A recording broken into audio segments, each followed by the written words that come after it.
Bom dia, irmãos, a paz do Senhor. Bom dia. Bom dia. Eu quero começar fazendo a indicação de livros, né, que o Juan já tinha comentado.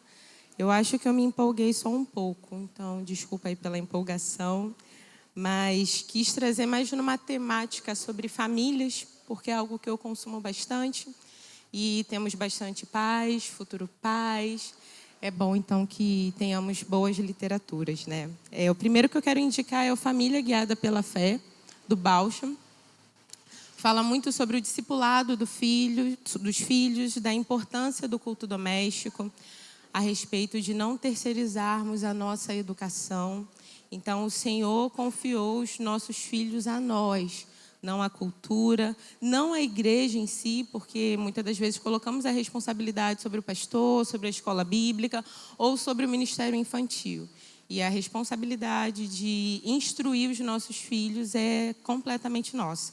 Então, o Bauckham, ele traz essa responsabilidade para que a gente possa conduzir os nossos filhos à luz da Bíblia. Um outro livro é Moldando Mente e Corações, da Trinitas. Fala a respeito da educação, da gente ter um olhar bíblico, um olhar cristão para a educação dos nossos filhos. E aí não tem a ver só com a escola em si, mas toda a trajetória que se vai para além da escola. Então, eu acho muito interessante aos pais a fazerem esse tipo de leitura. Um livreto que chamou muito a minha atenção e me instigou bastante foi do Tim Challies, dos cristãos e suas mães. E aí ele traz a respeito aqui de vários homens de Deus notáveis e assim ele vai trabalhar a respeito das suas mães, de como eram. E o que eu achei muito interessante foi que aqui ele trabalhou várias realidades. Realidades de mães que oraram por filhos, o filho estava completamente perdido e somente após a partida da mãe, o filho se converteu ao Senhor e se tornou um pregador do Evangelho. De famílias disfuncionais, filhos se tornaram homens de Deus, de famílias saudáveis também. Então, assim, aqui ele trabalha todos os tipos de família. E que nada é impossível para o Senhor. Então, não tem a ver com a família perfeita, né? O Senhor, ele opera de acordo com a vontade dele. E aí, dentro dessa temática, o do Russell Moore, A Família em Meio à Tormenta, como a cruz redefine o lar. Esse livro também chamou muito a minha atenção, porque ele trabalha em cima de famílias imperfeitas, a respeito do Evangelho, de como o Evangelho tem o poder para mudar as nossas famílias. Então, sabemos que não é porque a gente está na igreja que a nossa família vai ser perfeita. A família é um lugar de muitos desafios. Viver em família requer muito de nós. E aí esse livro ele vai trabalhar a respeito da infância, da adolescência, de prepararmos os nossos filhos para construir famílias e viver um futuro diante de uma visão bíblica. Tá acabando, gente. Desculpa. Esse aqui é voltado mais para mães, que é a Apologética da Mãe Ursa. Esse livro aqui ele é maravilhoso, porque ele trabalha várias temáticas. Ele fala de marxismo, do naturalismo, ele fala de socialismo, ele fala de tantas coisas, mas trazendo a luz da Bíblia, e não de uma pauta partidária, não de uma pauta conservadora, mas à luz da Bíblia, como a gente realmente deve guiar, né? De como o Evangelho ele redefine e redime a nossa cultura, a nossa educação, a nossa sociedade. E aí, para as crianças, eu queria incentivá-los a vocês, sempre que puderem, leiam com as suas crianças, isso é muito importante. Façam boas leituras com as suas crianças. Eu sou uma defensora, né, dessa questão da criança viver a sua infância, e a leitura ela faz parte disso. Então, eu quero indicar a vocês O Pequeno Peregrino. É uma adaptação, né, da obra do John Bunyan, um clássico, né, O Peregrino, e aqui ele traz uma ilustração, uma adaptação voltada mais para a criança. E assim, os meninos lá em casa, eles amaram. Cada dia a gente fazia a leitura de um capítulo, e aí ele fala exatamente da trajetória cristã. Ele vai falar a respeito de quando a pessoa quando o personagem aqui principal, ele percebe que está numa cidade de destruição, ele percebe que aquela cidade vai destruir, que há um reino celestial. E aí, diante disso, ele aceita o convite do rei e ele segue por esse caminho. Sendo que esse caminho tem vários obstáculos. Vale do Desânimo, Feira da Vaidade, Castelo da Dúvida. E aí, em cada momento desse de dificuldade, sempre surge um evangelista, sempre surge alguém com boas novas para que a pessoa continue na caminhada. Então, assim, trazer isso para as nossas crianças é a gente também falar para eles sobre o reino de Deus, o evangelho vai ter as suas dificuldades, mas em todo momento o rei está presente. Então, eu gosto muito desse livro. E aí aqui é meu último. Minha indicação é o Samuca e o Seu Pastor. Pode ver isso também. O Samuca e o Seu Pastor, da Susan Hunt, ela vai trazer uma abordagem à luz do Salmos 23. E aí é bem legal porque ele trabalha um devocional e vem com perguntas. E aí ele discorre todo o Salmos 23, trazendo a identidade para a nossa criança de quem eles são no Senhor, porque é algo que é necessário firmar isso desde a sua infância. E aí vem dizendo do como o bom pastor se preocupa com a gente e se preocupa com os outros. Então, essas são as indicações que eu queria deixar para vocês. Depois, se tiverem dúvidas ou quiser saber de mais, fico à disposição. Um outro aviso que pediram para eu fazer é próximo sábado. Temos o culto das mulheres. Sábado, dia 26, 9 horas, 10 horas. 10 horas da manhã teremos aqui um encontro. Então, todas vocês estão convidadas a estar aqui conosco para estudarmos mais sobre a palavra do Senhor e entender sobre qual é o fim principal do homem, né? Como devemos agradar ao Senhor e gozar e desfrutar da sua pessoa, da sua presença. Então, é isso que temos estudado ao longo desses últimos sábados. Amém, irmãos? Eu vou agora dar início aqui.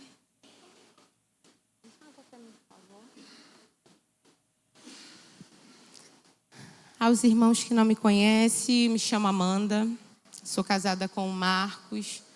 Agora, em agosto, vamos para 11 anos de casados, graças a Deus. Deus é bom. Deus te ama, Marcos Paulo, te ama demais. Temos 2 filhos, temos o Judá e o Israel, que nesse momento estão de férias com os avós. Graças a Deus pela vida dos avós. Aqui na comunidade Zelo estamos há um pouco mais de 3 anos. E hoje a nossa casa ela é aberta para onde temos, né, a igreja caseira, uma das unidades aqui de Caxias. Então, se você não faz parte de nenhuma igreja caseira, eu te convido ali na Vicente Renda, às terças-feiras, 8 horas da noite. A gente se reúne para poder ouvir um pouco mais do Senhor, ouvir dos nossos irmãos. Então, tem sido muito bom.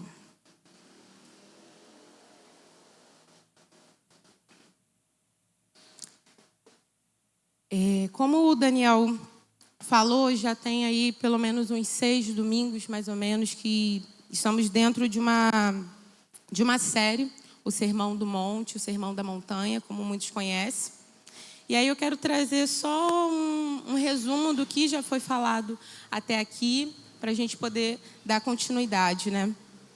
Então, estamos diante de um cenário onde Jesus está com uma multidão ali de pessoas improváveis, de pessoas desprezadas pela alta sociedade religiosa daquele tempo. E então Jesus traz o manifesto do seu reino, né? Ele chega e fala que o seu reino está próximo para aquelas pessoas improváveis, para aquelas pessoas menosprezadas, né? Ele chega e fala que é enxergado o reino dele. Ele traz esse manifesto de um reino que já se manifestou a partir dele, mas que ainda não se consumou de fato. E o que já vimos até aqui então, né?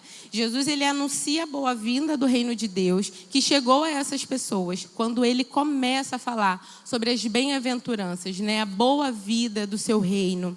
Ele inicia os seus ensinamentos falando sobre a identidade do seu reino, onde as pessoas são convidadas a experimentar essa boa vida de Deus. Ele afirma que os seus seguidores, eles são sal da terra. que a presença dos cristãos, ela retarda a decadência moral e espiritual da sociedade. E ele também diz que somos a luz do mundo, ao citar, né, a promessa do profeta Isaías, ali em Isaías 61, 3. Eu vou ler aqui com vocês. Isaías 60, do 1 ao 3. Levanta-te e resplandece, porque é chegada a tua luz e a glória do Senhor nasceu sobre ti. Pois as trevas cobrirão a terra e a escuridão cobrirá os povos. Mas o Senhor resplandecerá sobre ti, e sobre ti verá a sua glória. Nações caminharão para a tua luz, e reis para o esplendor da sua aurora. Então, nessa primeira parte do Sermão do Monte, o Senhor fala sobre da identidade do seu reino, falando a respeito da boa vida dos seguidores que seguem a esse reino, de serem o sal da terra e de serem a luz do mundo. E aí, a partir de como os seus seguidores, eles cumprem essa promessa, né? Eles fazem isso quando eles praticam a justiça, a verdadeira justiça, que é um relacionamento certo com Deus e com os outros. E então Jesus ensina como explorar essa sua justiça a partir de 3 perspectivas. Ele fala da Torá e os profetas, onde Jesus diz que ele é completa.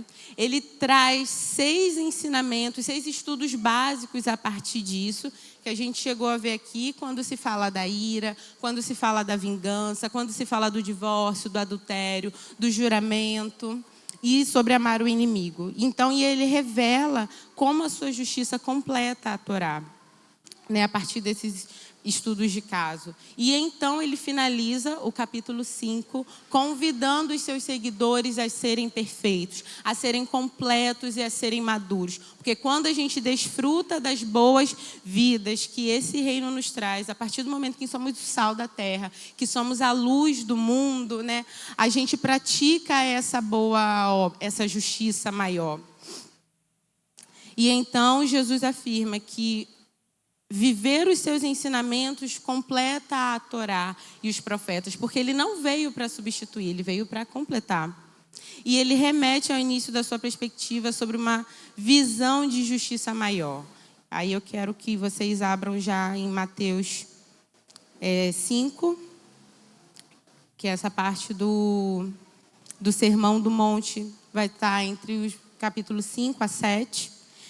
E aí ele finaliza no versículo 48 do capítulo 5 de Mateus, dizendo assim: sede, pois, perfeitos, assim como perfeito é o vosso Pai Celestial. Então, após ele requerer essa perfeição dos seus seguidores, Jesus, ciente da nossa natureza humana, da nossa natureza caída, ele alerta os seus seguidores ao auto-engano, que transforma a piedade verdadeira, a piedade sincera, a santa piedade, numa obra teatral, numa pura hipocrisia. Então, ele vai decorrer ao longo do capítulo 6 sobre isso, né? E então, hoje eu vou ler com vocês o capítulo 6, do versículo 1 ao versículo 18. Esse capítulo 6 de Mateus, ele é muito confrontador, porque ele nos convida ao autoexame. Ele nos convida a sondar o nosso coração e a olhar para o nosso interior e não ao nosso próximo. Então, por que eu quis falar um pouco disso antes da gente fazer a leitura? Para que no momento em que começarmos a ler, você identificar esses pontos de alerta de Jesus, não pense no seu irmão, não pense no que ele fez de errado, mas já comece a fazer o autoexame, a autoinvestigação de onde você está errando, de onde você está soltando a mão. Então, eu quero ler agora com vocês Mateus 6, do 1 ao 18. E eu quero muito fazer uma leitura responsiva, bem batista. Tá bom?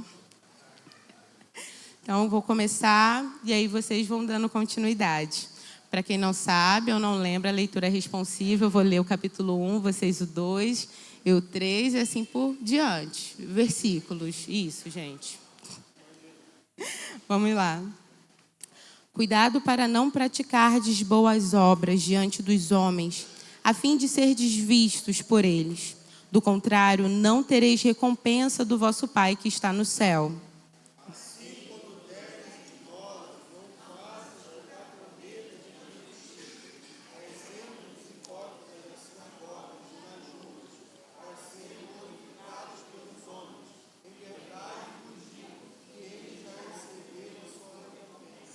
Mas, quando deres esmola, a tua mão esquerda não saiba o que faz a direita.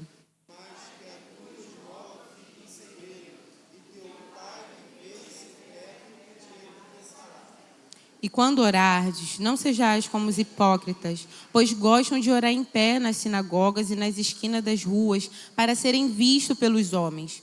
Em verdade vos digo que eles já receberam a sua recompensa.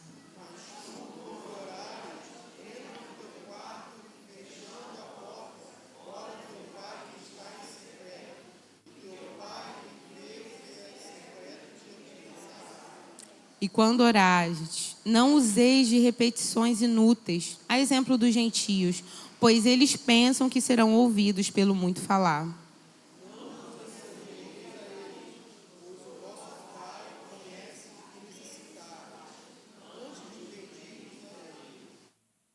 Portanto, orai desse modo: Pai nosso que estás nos céus, santificado seja o teu nome.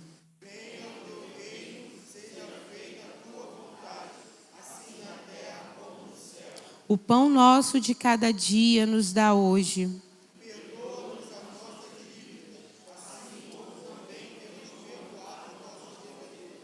E não nos deixe entrar em tentação, mas livra-nos do mal. Pois teus são o reino, o poder e a glória para sempre. Amém.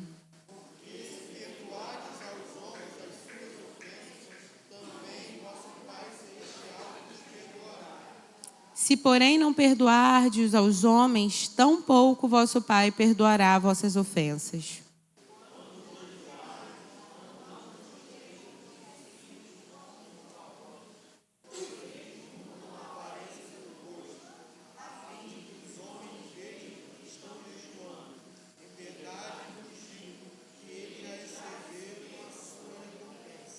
Tu, porém, quando jejuares, põe óleo na cabeça e lava o rosto.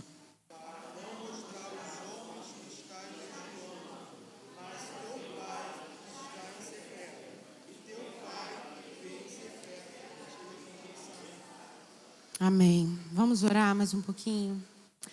Senhor, graças te damos pela sua palavra. Obrigada, Jesus. Obrigada pela tua palavra que chegou a nós. E ela é luz para nos guiar por esse caminho.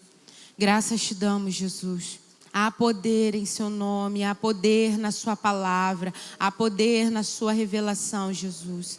Ó Espírito Santo de Deus, eu te peço, abra as nossas mentes para o entendimento da sua palavra. Abra os nossos corações para a compreensão daquilo que você quer compartilhar aos nossos corações nessa manhã, Jesus.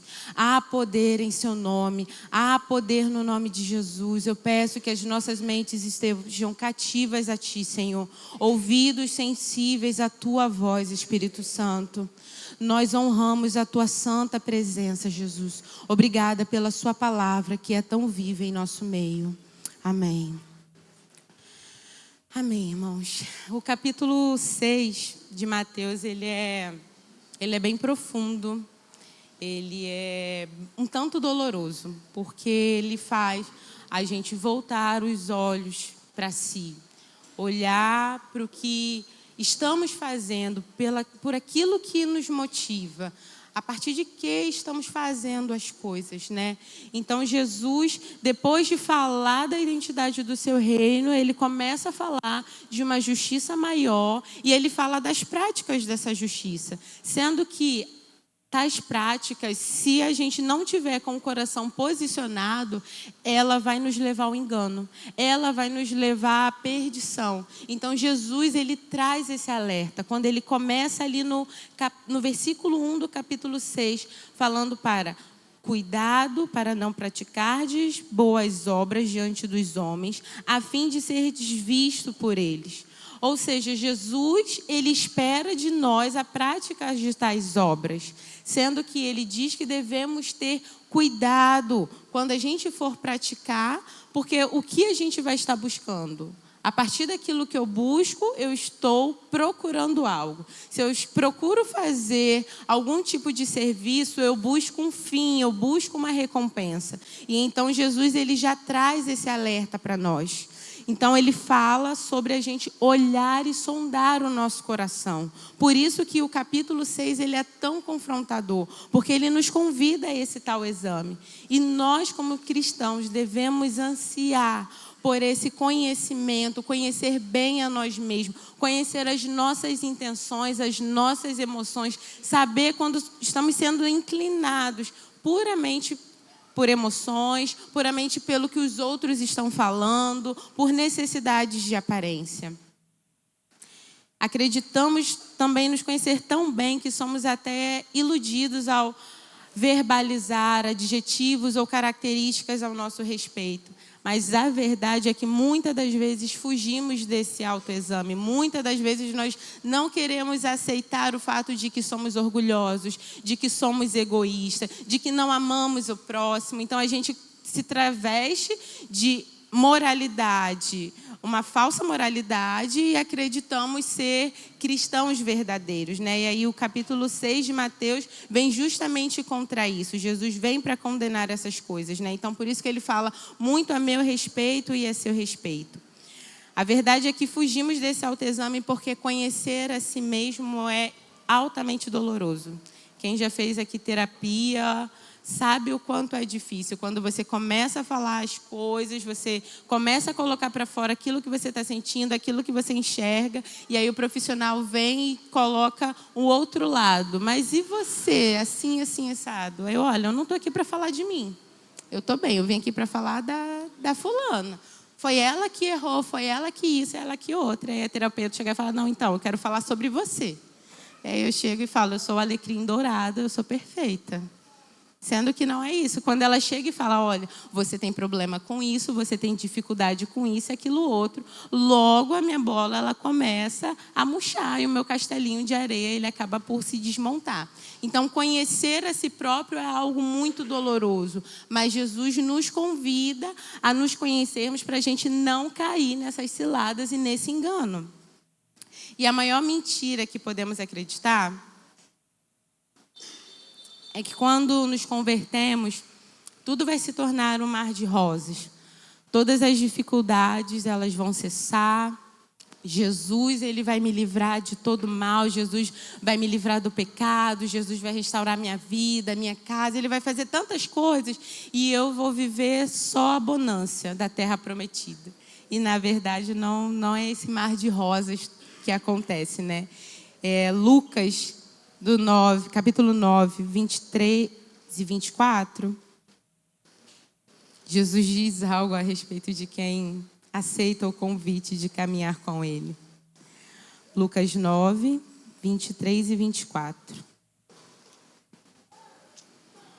Diz assim, Jesus dizia a todos, se alguém quiser vir após mim, negue-se a si mesmo, tome cada dia a sua cruz e siga-me. Pois quem quiser preservar a sua vida, este a perderá. Mas quem perder a vida por amor de mim, este a preservará. Jesus fala que o caminho para a recompensa eterna tem a ver com a nossa autonegação. E eu lembro muito do livro do Henry Nouwen, Um Espaço para Deus, quando ele fala do bendito autoesquecimento. Porque não tem a ver só com o teu ego estar desinflado. Né? Porque, como eu falei aqui, quando eu estou numa terapia e eu falo, e aí eu acho que eu sou a melhor pessoa do mundo, a profissional vem e me mostra o outro lado e logo o meu balãozinho, ele desinfla. E o Henry, ele fala até sobre isso. Não tem a ver com isso, tem a ver com um bendito autoesquecimento. Não tem a ver comigo. Não tem a ver se está cheio ou se está vazio, não tem a ver comigo. Tem a ver com Cristo. É negar-se a si mesmo todos os dias. Ele diz que devemos tomar a cruz a cada santo dia. A cada santo dia devemos esquecer de nós mesmos, do nosso orgulho, das nossas vontades, dos nossos desejos. É esse convite do Senhor, da autonegação. E então Jesus ele começa a falar, né, que se estão dispostos a renunciar à sua ambição pessoal e desejo terreno, assim poderemos obter as bênçãos espirituais que a ressurreição de Cristo traz, as recompensas eternas. O caminho até Cristo envolve a autonegação. E aí tem a obra, né, do John Bunyan que ele fala a respeito do peregrino, e aí foi aquela versão que eu trouxe infantil, tem a versão para adulto, né? E eu já falei mais ou menos do que fala o livro, mas essa alegoria cristã, ela vai falar desse personagem, né? O cristão, em que ele morava na cidade que se chamava Destruição. E então um mensageiro, um evangelista, estava num local lá e começou a falar com umas crianças e ele ouviu sobre esse reino, um reino celestial, e que a cidade da destruição chegaria ao fim e seria destruída. Então, o cristão, ele se toma de um santo temor e pavor, porque o local onde ele estava seria destruído e que existe um reino celestial, existe um rei bondoso que cuida dos seus, porque na cidade da destruição o rei não cuidava deles. E então o cristão aceita esse convite, chega até o evangelista e fala que ele quer esse convite, ele recebe um pergaminho, uma carta, porque quando ele chegasse à cidade ele deveria mostrar. E aí ele aceita esse caminho, ele aceita esse convite e vai. Sendo que nesse caminho, as primeiras milhas que ele percorre, ele já passa por um pântano do desânimo, ele já passa pela feira das vaidades, ele passa pela castelo da dúvida, ele vai passando por tantas situações e que isso remete à nossa vida espiritual, à nossa vida como cristã. Quem nunca passou pelo pântano do desânimo? De achar que, meu Deus, eu não tenho mais forças para seguir, não quero mais, as coisas já não fazem tanto sentido, tem a ver com o fulano, tem a ver com o ciclano, e a gente vai colocando tantas coisas, e aí a gente vai entrando num desânimo total, tem a ver com o castelo da dúvida. Quantas das vezes duvidamos do Senhor, duvidamos daquilo que Ele disse que ia fazer, mas por não acontecer no nosso tempo, a gente acha que aquilo não vai se tornar real. Então, à medida que o cristão vai passando por essas coisas, e muitas das vezes ele é tentado a desistir, sempre surge alguém, sempre surge um mensageiro do reino celestial e chega e fala: cristão, o rei mandou que eu viesse até você para te dar ânimo, continua, vai chegar a sua recompensa. E por diversas vezes cristão se sentia desmotivado, mas aí sempre tinha alguém estendendo a mão, e aí ele passa por todas as provações e enfim ele chega às portas da cidade celestial. E aí ele vê que valeu a pena renunciar a todas as coisas que lhes foram oferecidas durante aquele caminho. Valeu a pena suportar toda a adversidade, valeu a pena suportar todo o sofrimento, porque quando ele se encontra com o rei, todas as outras coisas perdem o seu valor. Então, isso remete muito à nossa caminhada, né? Remete muito aos nossos dias. Os obstáculos, eles são enormes. Por isso a importância da gente se autoexaminar, autoinvestigar constantemente. Volta e meia a gente vê nos Salmos de Davi, ele orando: Senhor, sonda o meu coração, olha para o meu interior, vê se há em mim algum caminho mau e guia-me pelo teu caminho. Que essa seja a nossa oração dia após dia, ao acordar: Senhor, sonda o meu coração, sonda as minhas intenções, porque por melhor que sejam as nossas intenções, por mais lícitos que sejam os nossos desejos, precisamos ir lá no profundo do nosso coração e ver qual é a real intenção por desejarmos aquilo. E aí Martin Lloyd, ele diz que graças a Deus, por Mateus 6, porque somente o homem que viu a si mesmo tem a possibilidade de buscar refúgio em Cristo. Somente o homem que viu toda a podridão, toda coisa ruim que existe nele, pode recorrer para o refúgio que há em Cristo. Somente quando a gente olha para nós e vê um sepulcro caiado, vê que não há nada de belo em nós, podemos encontrar esse refúgio em Cristo. Amém? A partir de Mateus 6, Jesus ele começa a olhar para a justiça, como ela se relaciona com as práticas religiosas dos seus dias. E ele vai dividir em 3 partes. Ele fala da verdadeira recompensa, ele vai falar da verdadeira devoção e ele vai falar a respeito dos relacionamentos justos e verdadeira riqueza. Sendo que hoje eu vou trabalhar apenas as 2 partes, que é a verdadeira recompensa e a verdadeira devoção. No versículo 1, Jesus anuncia aqui o princípio geral, que governa a nossa vida religiosa. Que viver em um relacionamento justo com Deus e com o próximo resulta numa recompensa. Então, a forma como eu vou tratar e estar e cuidar do meu irmão, a forma como eu estou diante do Senhor, Ele proporciona para mim uma recompensa. Mas por saber das nossas limitações, Ele adverte que as obras de justiça devem ser praticadas sem uma ostentação exibicionista e sem a busca da aprovação social. Não devemos fazer as coisas buscando uma aprovação social. Não devemos fazer as coisas querendo ostentar uma piedade, exibir uma piedade. O Senhor é aquele que vê todas as coisas. Ele é aquele que sonda e esquadrinha o coração do homem. Mas Jesus, ele não condena esse desejo pelas recompensas. Ele apenas quer corrigir qual é a fonte, ele quer corrigir o propósito dela. Não tem problema em você buscar a recompensa. O problema é aonde você está buscando essa recompensa. Se é uma recompensa terrena ou se era uma recompensa eterna. Em busca de que estamos buscando? Ou seja, a busca pela recompensa errada, a pessoa errada e o motivo errado nos afasta da recompensa eterna. Então, eu queria que você já, desde agora, estivesse orando ao Senhor e pedindo para Ele sondar o seu coração, sondar os seus pensamentos, para você tentar ver aonde está a sua motivação, a partir do que você está buscando as coisas. Por que você veio hoje de manhã? O que você está buscando? É uma aprovação social para talvez ninguém ficar no seu pé perguntando por que você não está vindo ao culto? É uma aprovação social para as pessoas simplesmente te verem? Ou para você estar num vídeo no Instagram, aparecendo ali com as suas mãos levantadas, orando ou chorando? O que te fez, o que te motivou a acordar e estar aqui às 9 da manhã para poder orar? O que te motiva a estar à igreja caseira? Ou também o que tem te desmotivado a estar na igreja, na comunhão dos santos? Em busca de que você está à procura?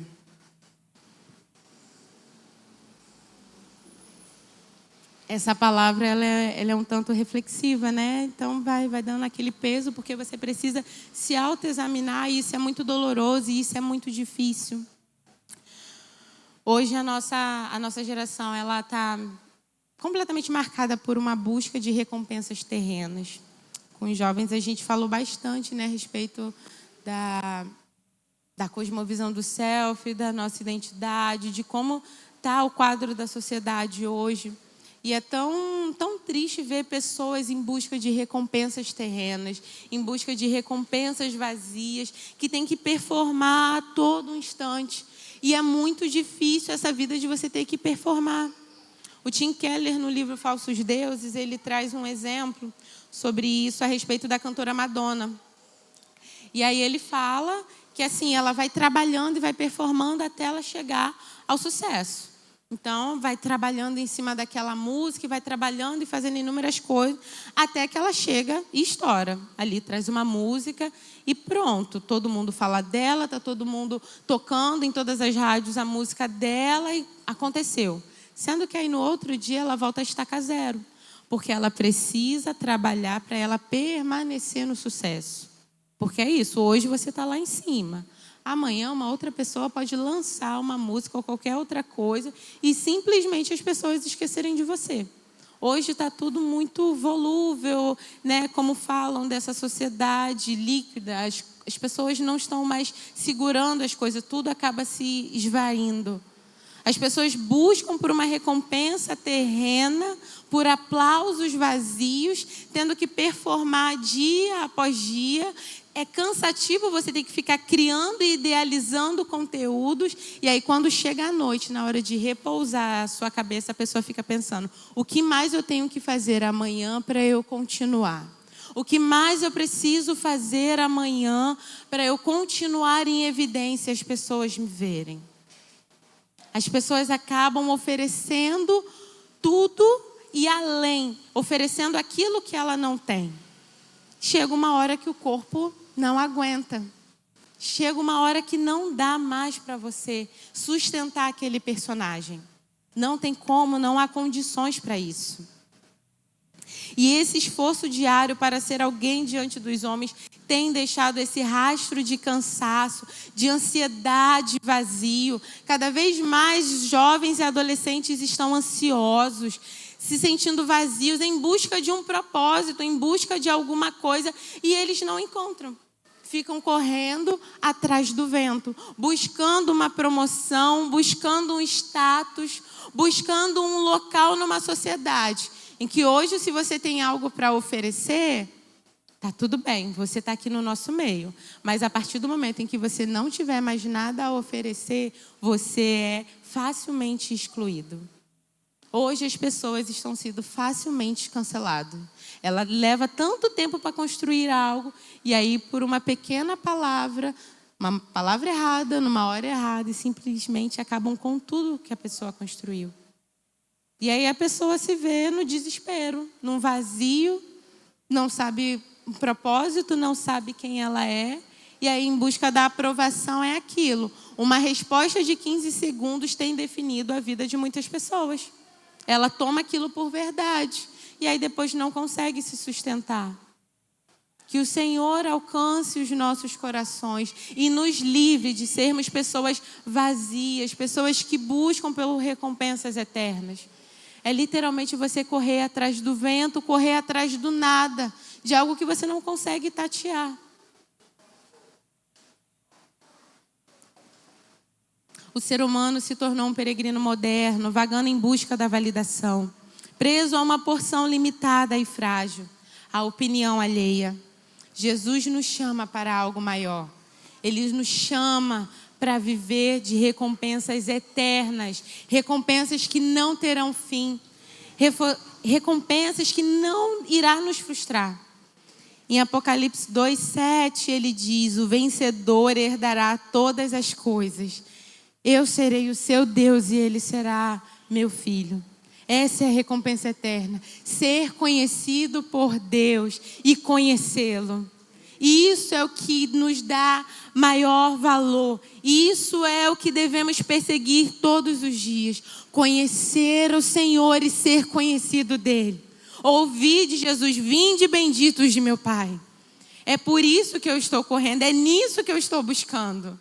A aprovação dos homens vai ter a ver com o momento aqui, ó, com agora, com o presente. Mas aquilo que Cristo nos proporciona tem a ver com a eternidade, com algo que não terá fim. Eu anseio por isso, em viver toda a eternidade com Cristo. Pelo que você está ansiando, meu irmão? O que anseia, o que faz queimar o seu coração? Será o casamento? Será uma família estruturada, perfeita?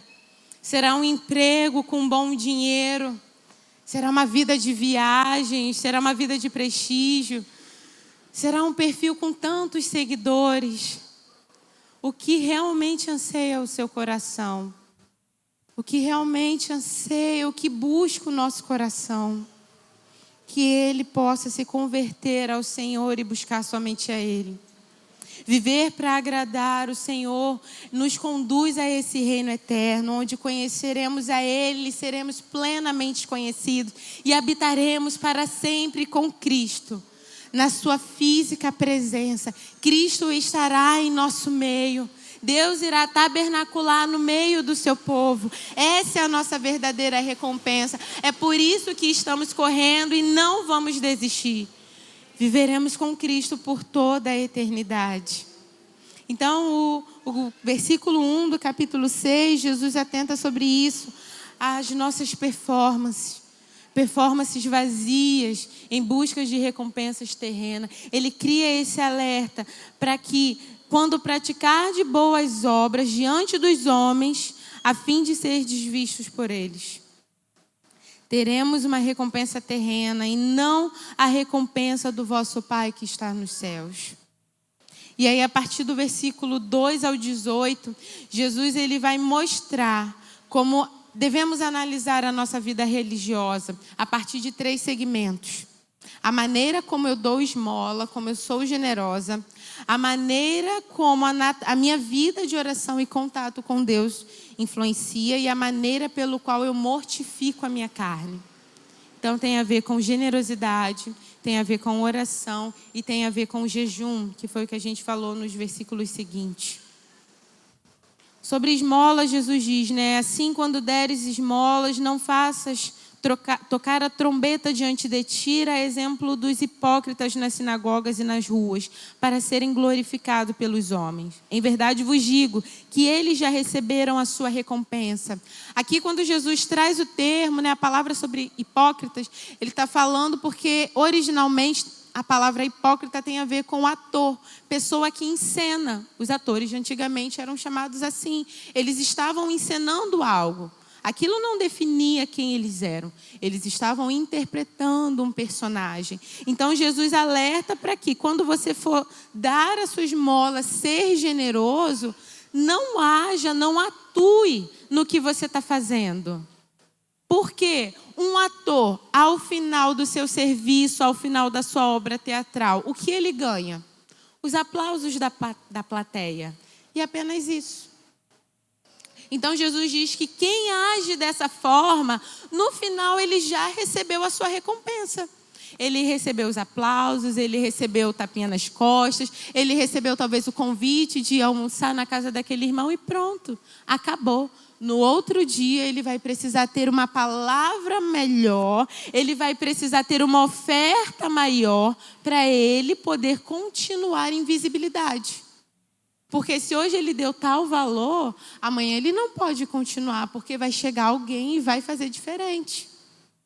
Então, quantas das vezes hoje não queremos mostrar aquilo que estamos fazendo, para que os outros vejam? A nossa intenção não é chegar e ajudar o necessitado. A nossa intenção é que a gente tenha ali pessoas filmando e mostrando para os outros o trabalho que estamos realizando. O quão triste deve ser para as pessoas de vulnerabilidade social estar recebendo um alimento, uma roupa e ter uma outra pessoa ali filmando e mostrando o que a outra pessoa está fazendo. Porque no final das contas você não estava ali se importando com a pessoa que está passando a necessidade. Você precisa alimentar o seu ego, de ser visto e de ser aplaudido pelos outros, de receber curtidas, de receber comentários do tipo, como você é muito bom, como você é uma alma bondosa. E aí, aquela é a recompensa da pessoa, a recompensa terrena, já se foram os aplausos.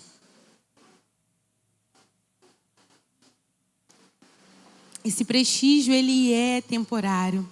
E Jesus segue a dizer: mas quando deres esmola, a tua mão esquerda não saiba o que faz a direita, para que a tua esmola fique em segredo.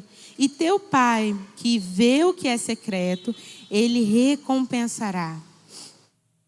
Ninguém deve saber o que e quanto damos. Isso não deve estar à mostra para as pessoas. E se ainda houver um risco, ainda mínimo que seja, de alimentarmos o nosso ego, que a minha outra mão não saiba o que eu dei. Porque às vezes eu posso fazer uma doação, eu posso ser generosa e não querer publicar, porque hoje, como é uma vida bem digital, bem assim, então a gente acaba mostrando tudo. Mas eu posso querer não mostrar. Mas ainda assim a intenção do meu coração não está em ajudar a pessoa, e sim ouvir o que a outra pessoa vai dizer ao meu respeito. Eu posso não mostrar, mas eu quero que ela chegue e vá falando para as outras pessoas o que eu fiz a ela.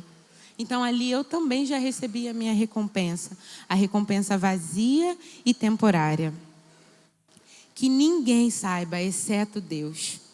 Eu quero ler com vocês agora 2 Coríntios 8, versículo 5.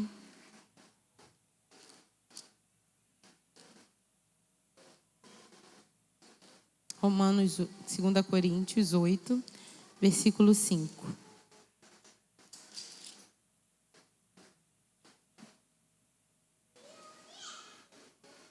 Eu vou ler com vocês a partir do versículo 1. 2 Coríntios 8, versículo 1. Irmãos, quero que saibais como a graça de Deus foi concedida às igrejas da Macedônia. pois a intensidade da alegria e a extrema pobreza deles transbordaram em riquezas de generosidade, e isso em dura prova de tribulação. Porque posso dar testemunho de que deram de livre vontade, na medida dos seus bens, e até mesmo acima disso, pedindo-nos com muita insistência o privilégio de participar da santa assistência em favor dos santos. E não somente fizeram o que esperávamos, mas primeiramente deram a si mesmo ao Senhor e a nós pela vontade de Deus. Mas primeiramente deram a si mesmo ao Senhor. Os irmãos aqui de Corintos, eles foram movidos por uma compaixão genuína e sincera pelas pessoas necessitadas e pelo desejo transparente de agradar a Deus. Você percebe logo ali nos primeiros versículos da intensidade de alegria e a extrema pobreza. Algo bem contraditório. Como isso seria possível, né? Sendo que eles pediram com muita insistência o privilégio de participar da assistência em favor dos santos. Eles tinham a alegria, eles estavam transbordando de riqueza, de generosidade. E isso em dura tribulação. Porque quem dá é o Senhor. Não tem a ver com a quantidade que eu dou. Quando a gente fala a respeito, né, do que estamos vivendo aqui em comunidade, o nosso coração não está no que os irmãos vão contribuir, porque a igreja é do Senhor. É o Senhor que sustenta. Sendo que tem a ver com o que nos motiva. O que me motiva a ofertar? O que me motiva a não querer ofertar? É isso que a gente precisa olhar o nosso interior. O que me motiva a ser generosa? O que me motiva a não querer me envolver nas questões da igreja, nas questões financeiras da igreja? Então, o Senhor que está no secreto, Ele vê todas as coisas. Precisamos ofertar em segredo, tanto para nos proteger da falsa piedade exibicionista, quanto para garantir que estamos agindo com retidão diante do Senhor, porque o Senhor é aquele que vê todas as coisas. O Senhor é aquele que conhece o nosso interior. Aquilo que a gente não fala, o Senhor já sabe o que está no nosso coração. As meias verdades que falamos, o Senhor sabe a totalidade que está no nosso coração. Então, que a gente continue a examinar o nosso coração. Senhor, não queremos estar fora do seu reino. Então, por favor, vê se há em nós algum caminho mau. Ilumina o nosso interior com a sua luz e guia-nos pelo seu caminho reto. Então, eu já falei aqui da verdadeira recompensa, a busca por recompensas eternas e não terrenas. E aí agora da verdadeira vocação, que dividimos em 3 tópicos: a generosidade, a oração e o jejum. Sendo que agora eu quero falar sobre o jejum, eu só troquei ali a ordem. No Sermão do Monte, Jesus tem como objetivo, condenar os abusos dessas práticas judaicas e expor os seus perigos. Então, ele vem para condenar esses abusos, ele espera que todos os seus pratiquem tais, porém, ele vem para condenar os abusos. Quando ele fala, tomai cuidado, examine-se a si mesmo. Quando você praticar tal coisa, pelo que você está sendo movido. Então, essas 3 práticas eram uma das mais comuns entre os judeus da época, serem generosos, orarem, jejuarem. Então, Jesus ele traz a respeito dessas práticas. E então, no jejum, ele começa com a autodisciplina, porém, pode se corromper e passar a ser uma oportunidade de uma pomposa apresentação teatral. E Jesus condena isso. O que era um sinal de humilhação tornou-se um sinal de justiça própria exibicionista. As pessoas precisam saber que eu estou jejuando, pelo que eu estou jejuando, e que eu sou melhor que você porque eu estou jejuando. Então, a motivação dela não está em mortificar a sua carne, em se esvaziar do seu eu, do seu ego, das suas vontades e ser cheio de Deus. Ao contrário, quer mostrar algo. Eu preciso colocar vestes de pano de saco, eu preciso raspar minha cabeça, eu preciso fazer tantas coisas para que as pessoas vejam, para que as pessoas aprovem, para que as pessoas venham aplaudir. Olha, eu não teria essa sua coragem de fazer esse jejum que você está fazendo, de se abdicar de tais coisas. E pior que isso, né? Quando foi talvez a última vez em que jejuamos?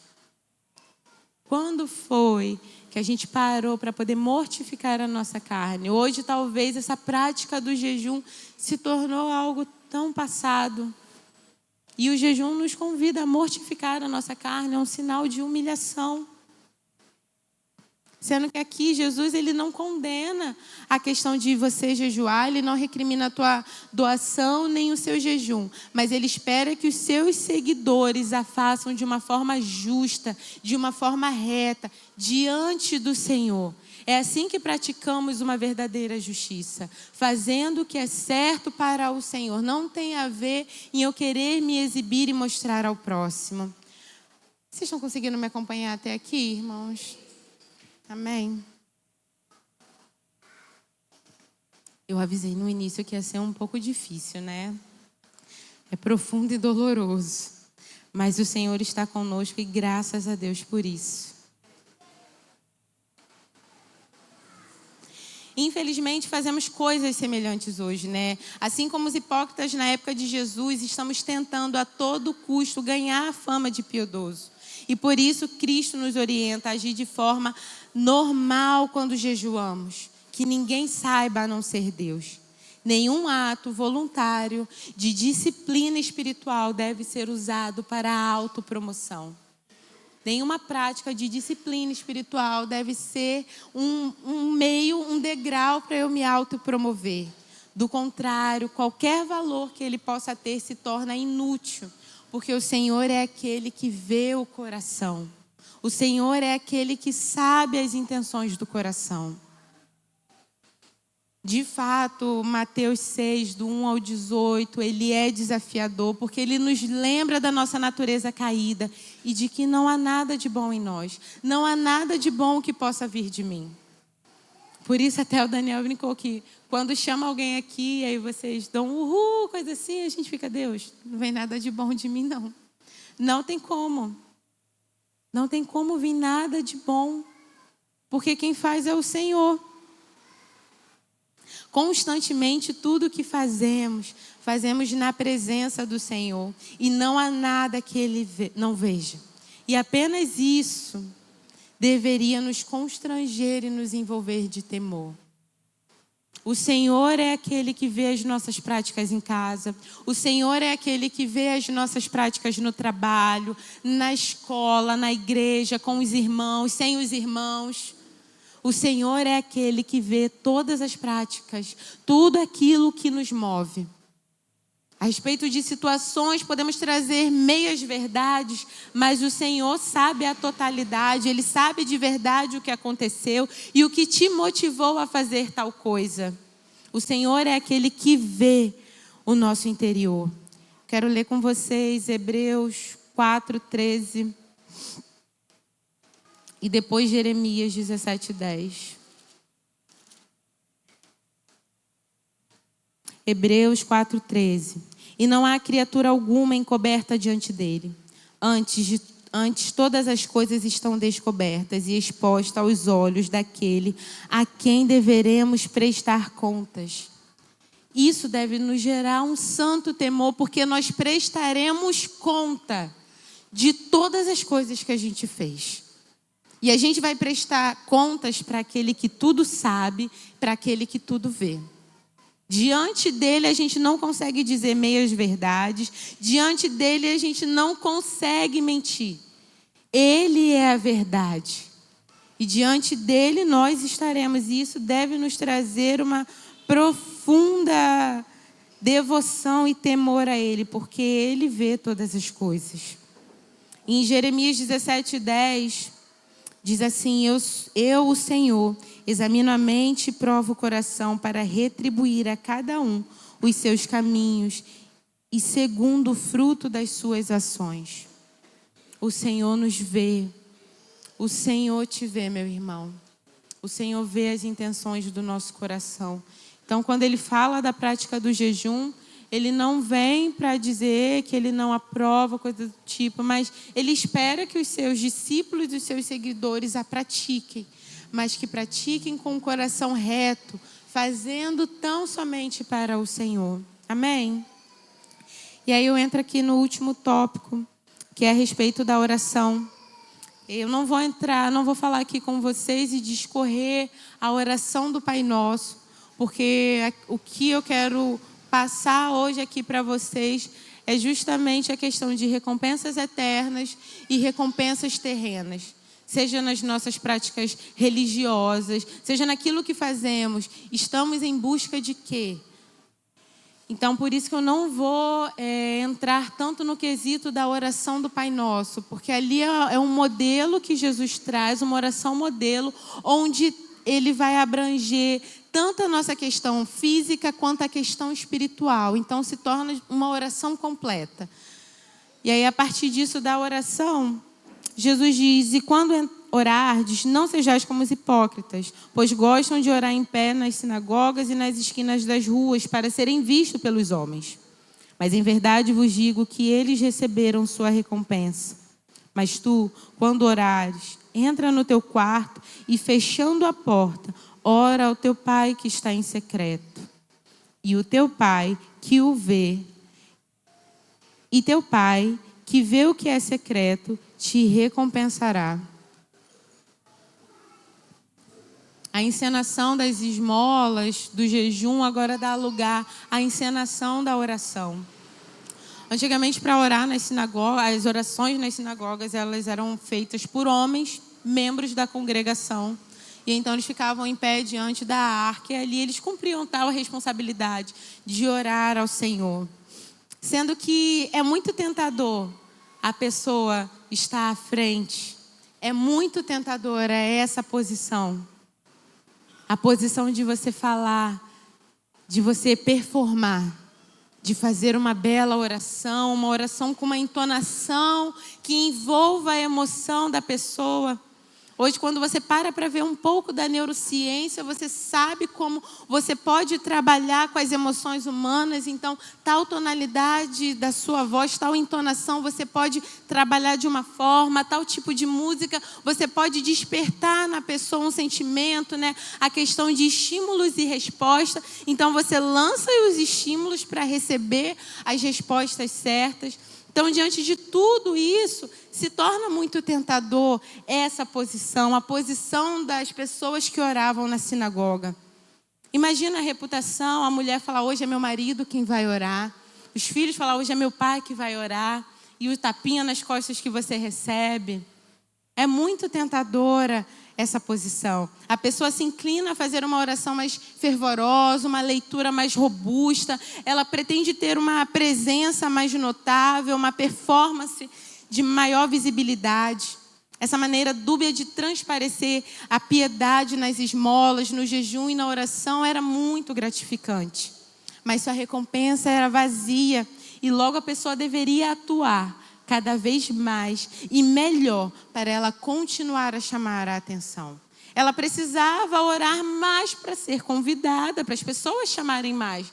Ela precisava falar mais para que as pessoas vejam que ela está em evidência. Sendo que não sejamos tão duros com os irmãos daquela época. Hoje não está tão diferente. Aqui eu posso performar e criar um personagem de nossa. Eu vou sentar e vou ler e vou falar dessa forma e vou falar desse jeito. E a todo momento em que eu estava preparando isso, era uma luta interna constante. Porque, nossa, não, o pessoal tem que estar lá em cima, não. Isso tem que vir para alcançar o coração da pessoa e precisa ter tal resposta, isso, aquilo, outro. Mas, meu Deus, eu não posso ficar pensando nisso, porque a sua palavra é a sua igreja e quem faz é o Senhor. Porque às vezes no barulho não quer dizer que o Senhor esteja. É apenas alma, é apenas emoção. Então essa posição ela é muito difícil, muito tentadora. E Jesus nos advertiu: tenha cuidado quando praticardes tais obras. Não busca a recompensa dos homens. Não busca recompensas terrenas, porque ao fim você vai receber a sua recompensa imediata. Os aplausos, as pessoas talvez te marcando no Instagram. Nossa, que palavra boa, que oração boa. Como é diferente quando você está ministrando. Quando é diferente quando tal pessoa está cantando louvor. Você vê como é diferente aquilo. E às vezes não está nem no coração da pessoa que está ministrando aquilo, mas no seu coração você já coloca num certo status. Ou, às vezes, a pessoa que está aqui no local, o coração dela está inclinado a performar. Hoje vivemos essa realidade de puras performances, de máscaras. Porque máscara você pode ter várias, cada dia você escolhe uma para usar.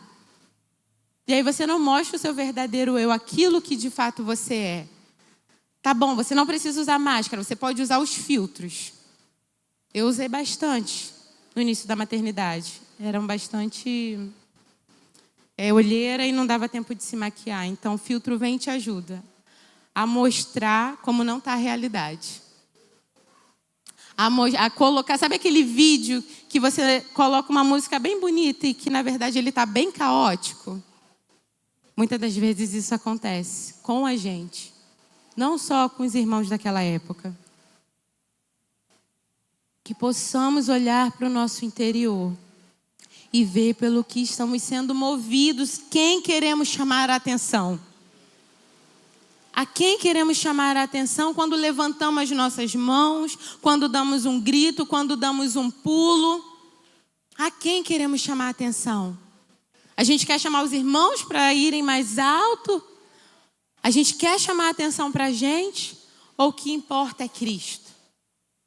Dá-nos Cristo, ó Espírito Santo. É isso que realmente importa. É por isso que estamos aqui nessa manhã. Dá-nos Cristo, ó Espírito Santo. Cristo, você é suficiente. Você é suficiente. Cristo é suficiente. Sei que fugimos dessa autoinvestigação, desse autoexame, porque ele é doloroso. Mas, como eu disse no início, o cristão, ele deve ansiar por buscar esse conhecimento, de sondar e examinar o seu coração dia após dia. Porque eu sei a capacidade que eu tenho de me iludir. Eu sei a capacidade que eu tenho de fantasiar uma história e imaginar uma realidade. Jeremias 17:9 diz que o coração é enganoso e incurável, mais que todas as coisas. Quem pode conhecê-lo, senão Cristo? Quem não pode conhecer as intenções do nosso coração, senão Cristo? Somente por meio dele, a partir da sua obra, que fazer tal coisa seja possível. Sondar o nosso coração, examinar os nossos pensamentos. Somente através de Cristo e da sua obra redentiva na cruz que podemos fazer tal coisa. Jesus nos mostrou como devemos agir com justiça diante de Deus e para com os nossos irmãos. Ele não nega tais práticas religiosas. Ele espera que nós, os seus seguidores, a façamos. Porém, ele adverte que se o nosso coração não estiver posicionado no lugar certo, eu acredito que se uma das coisas que você pode gravar hoje e memorizar no seu coração é posicionar o coração no lugar certo. Posicionar o seu coração no lugar certo, diante de Cristo. Ele nos adverte a posicionar no lugar certo. E se não soubermos a nossa identidade no seu reino, certamente seremos ludibriados, seremos enganados.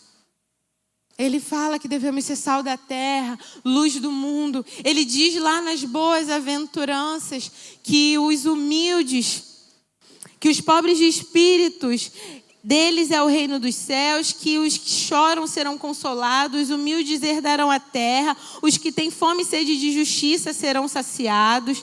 Ele diz que os misericordiosos alcançarão misericórdia. Ele diz que os limpos de coração verão a Deus, os pacificadores serão chamados filhos de Deus, os que são perseguidos por causa da justiça, o reino dos céus é deles. Os insultados devem se alegrar, pois a recompensa no céu é grande.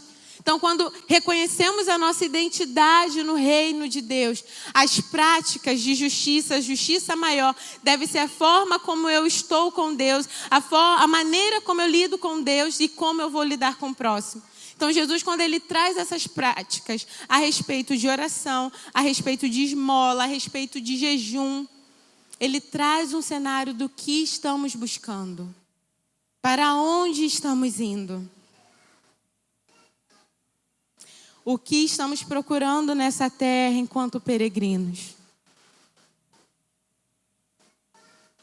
É muito bonito dizer que somos peregrinos nessa terra. É bem legal levantar o seu tênis e dizer que você vai. Mas esse caminho não é fácil, ele é estreito. Muitas são as adversidades. E pelo que estamos correndo? A corrida que nos foi proposta, o que nos faz estar nela? Em busca de que estamos procurando? Onde temos encontrado o nosso prazer, a nossa plena satisfação? A verdadeira recompensa, a verdadeira devoção requer de nós um olhar para o futuro. Tais práticas devem trazer ao nosso olhar um desejo pelo futuro, a saber, a eternidade com Cristo. O que falamos aqui, desde as orações, desde os louvores, algo nos foi proposto, muito melhor que os aplausos vazios, que as palavras duvidosas. Nos foi proposto viver toda uma eternidade com Cristo. A presença manifesta de Cristo em nosso meio. Deus tabernaculará novamente com o seu povo. Ele será o nosso Deus e nós seremos o seu povo. No final haverá um casamento. Bem-aventurados que são convidados às bodas do Cordeiro. Então, essa verdadeira devoção requer de nós um olhar para o futuro, pois assim como o reino de Deus é o paradoxo do já e o ainda não. Já começou em Cristo, mas ainda não se completou, ainda não tem a sua plenitude, acontecerá quando Ele voltar. Esse paradoxo nos faz entender e querer viver uma vida que viva a manifestação desse reino no presente, no hoje, mas com os nossos olhos fixos na eternidade. Dá-nos, Senhor, olhos fixos na eternidade contigo. E também gastando as nossas energias para o fim ou início que nos foi prometido. Toda a eternidade com Cristo. Afinal, qual é o fim principal do homem? E aqui eu já caminho para o final. Qual é o fim principal do homem? Diante de tudo que Deus criou, os corpos celestes, os planetas, a separação da água da terra, o firmamento, de tudo que Ele criou, somos uma pequena partícula em sua criação. E qual, portanto, é o fim principal do homem? Para que você e eu fomos criados?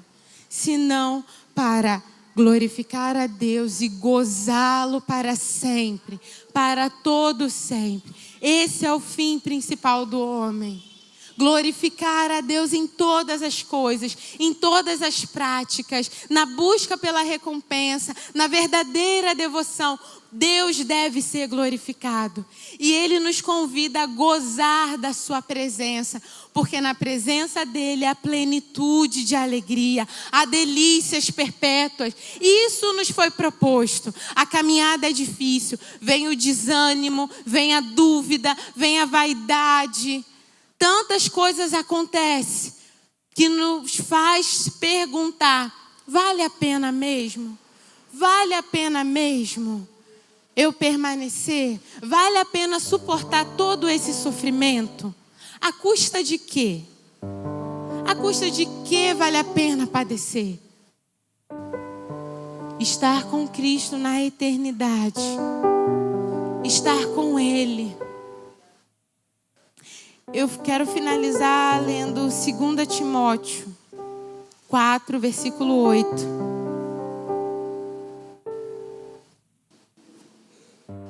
Diz assim: já agora a coroa da justiça me está guardada, a qual o Senhor, reto juiz, me dará naquele dia, não somente a mim, mas também a todos quanto amam a sua vinda. Uma coroa de justiça nos foi prometido e será dada àqueles que amam a vinda do Senhor, aqueles que preservarem até o final. Apocalipse 21, do 1 ao 7 diz assim: vi um novo céu e nova terra, pois o primeiro céu e a primeira terra passaram e o mar já não existe. Vi também a cidade santa, a nova Jerusalém, que descia do céu da parte de Deus, ataviada como noiva adornada para o seu esposo. Então ouvi uma grande voz vinda do trono dizendo: eis o tabernáculo de Deus com os homens. Deus habitará com eles. Eles serão povos de Deus, e Deus mesmo estará com eles. Ele enxugará dos olhos toda lágrima, e a morte já não existirá. Já não haverá luto, nem pranto, nem dor, porque as primeiras coisas passaram. E aquele que está sentado no trono disse: eis que faço nova todas as coisas. E acrescentou: escreve, porque as palavras são fiéis e verdadeiras. Disse-me ainda: tudo está feito. Eu sou o Alfa e o Ômega, o princípio e o fim. Eu, a quem tiver sede, darei da graça da fonte da água da vida. O vencedor herdará todas essas coisas. Eu lhe serei Deus e ele me será filho. É por isso que estamos correndo, em busca da verdadeira recompensa. Conhecer a Deus e ser conhecido por Ele. Conhecer a Deus e ser conhecido por Ele. No final, o que vai importar não é a quantidade de pessoas que tem na sua rede social. O que vai importar é você ser conhecido por Ele. No final, o que vai importar é ouvir: vinde bendito de meu Pai, eu vos conheço. Essa é a verdadeira recompensa que devemos buscar. Buscar o Senhor. Então acredito que nessa manhã o Senhor está nos convidando a aceitar esse convite, de conhecer ao Senhor, de torná-lo conhecido, de glorificar a Ele em todas as nossas práticas. A prática, a maneira como eu estou com o meu irmão, a maneira como eu oro, a maneira como eu sou generoso, a maneira como eu mortifico a minha carne, tudo me convida a glorificar a Deus. Ele é o propósito, Ele é o fim em todas as coisas. Cristo é suficiente, irmãos. Cristo é suficiente.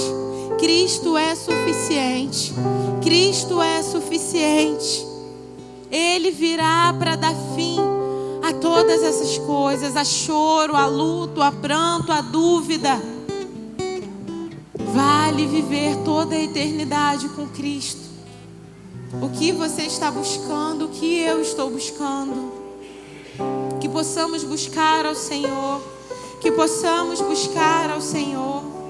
Que possamos converter a Ele os nossos pensamentos, o nosso coração. Que possamos reposicionar o nosso coração no lugar certo, a saber, a presença do Senhor. Eu quero orar com vocês.